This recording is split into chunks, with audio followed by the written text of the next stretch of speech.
Tengok dia temperature semakin naik cepat. Nampak? Banyak cepat bang. Baik. Semalam I punya colleague sudah introduce satu jenis infrared kan. Hari ini I nak tunjuk lain punya pattern sikit bang. Tengok. Ini untuk handle orang angkat pakai tangan bang. Ini harga dia mampu milik. Semua orang pun boleh beli. Harga dia murah. Okey, apa kebaikan dia bang? Portable bang. Ada detailer, ada home base detailer, ada portable detailer. Dia nak buat coating dekat rumah customer kan. Bang, hari pun hujan macam mana? Coating tak boleh kering. Customer nak pakai kereta tak boleh jadi. Inilah bang. Ini memang panas 2000 watt, 2 tiup lampu bang. Okey, tengok. Secara kan, you cepatkan proses kering coating. Problem dia pun kurang watermark dia problem. Faham? Lagi untuk painter bang.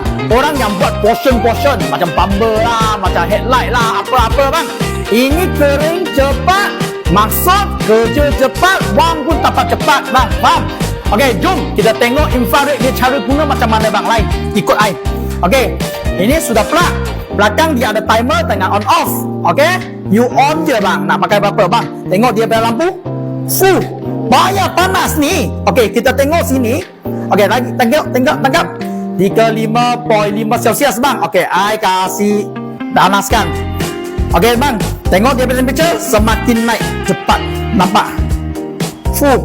Banyak cepat bang. Baik. Tengok. Sebab ni ini boleh cepatkan proses kering dekat cat atau coating bang. Ada benda ini, you bekerja akan semakin cepat siap. Cari wang, jimat masa penting. Okey? Sebab ni infrared untuk kita sekarang semakin penting. Faham? Kalau tak percaya, beli satu, you test, you tahu. Barang baik jangan terlepas. Kalau apa-apa information, carilah Ray. Contact kita NT Rain. Okey? Thank you bos. Terima kasih.